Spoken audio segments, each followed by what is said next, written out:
All right. We've got the Gray Sweater Twins here today. Gray sweaters. We just finished episode number 41 41. with Ziv. Ziv. He has a last name, but I couldn't pronounce it. It's a tough one. We went overseas to Japan, and boy, let's just say the names of some places and restaurants that I want to tell you he recommended are a little tough to say. So and, you're going to need to reach out to Ziv. Yeah, you just have to listen and try to figure that one out. But pretty fun to go over there and learn about Japan and how the sprawling area. And Ziv he's kind of a intermediator for a lot of investors because there's such a language barrier. Language barrier. That thing. I'm having a problem with my own language. But because they primarily do not learn English over there, he's a point of contact that if you're looking to go over and invest, he helps get the translation done, communicates the forms. He'll relay things from English to Japanese for them and vice versa. So that's where he came into play, full of knowledge. Talked about everything from the huge mountainous areas to the skyscrapers of Tokyo, and talked about a lot of the car manufacturers and jobs out there. Great transportation when it comes to trains. Yes. One of the best, he said it, in the world as far as punctuality would go. Yeah, they're very, very train driven out there. And if for whatever reason your train is late, there were very weird extenuating circumstances, and they will write you a note to either your employer or your wife apologizing for the delay in your getting to where you need to be. Yes, and he's talking about the suicide rate is pretty high in Japan, and I guess one way to do it is the train, and that's one of the only reasons the train will be late, and they even kind of take that into account, I guess. There's really nothing that you need to do if you're looking to invest in Japan in regards to paperwork. You could just go over there and invest. There's not any really crazy taxes or tax consequences or fees if you're looking to invest over there.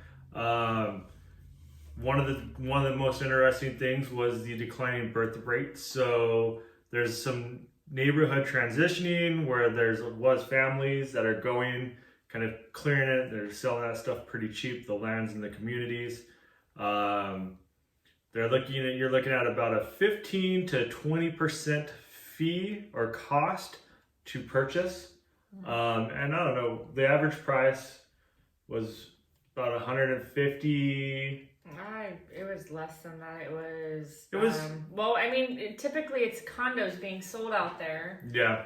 There's not a lot of like single family homes, so to get a small condo was, I want to say, like 80,000 US dollars. 80,000 for US. Rentals are big out there. A lot of investors are looking for the smaller, older buildings that don't have the high fees that some of your big towers do, or bigger buildings that have more of the amenities. So it was just a lot of fun going over there and kind of learning just a little bit about the culture. I mean, we didn't go too into depth about everything, but just enough to kind of really touch on a lot of what's going on in Japan and what kind of workers are out there and companies, and it's just a lot different than the United States. It's it's part of the fun is here we're so set in our ways, set in being careful what we have to talk about.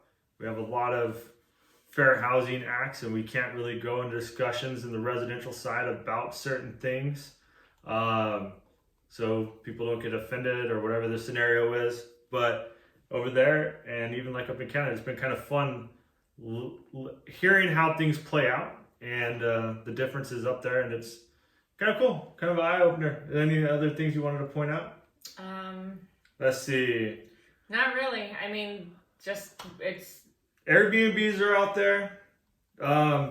There's no loans for foreigners. So if you're looking to go over and invest in Japan and you are not a resident, you have to have cash. And to become a resident is a little bit more time consuming. Yeah. I mean, you could be there for 15 something years and still not be considered a resident. So if you're looking to go to Japan and purchase, you're looking at about an $85,000 condo or two, 15 to 20% in fees. That covers like the translation fees, the property taxes, all that stuff. And you need cash. Suitcases. Just show up with suitcases and be like, hey, give me a condo. There you go. No loans for any foreigners. But Japan was Ziv. Episode 41 was awesome.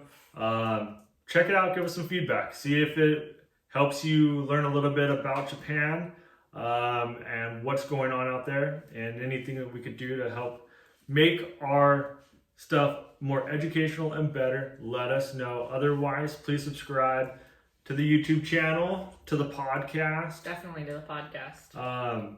Hit us up, leave a review, drop a like, subscribe, do whatever you do on all this YouTube, Instagram phenomenon stuff.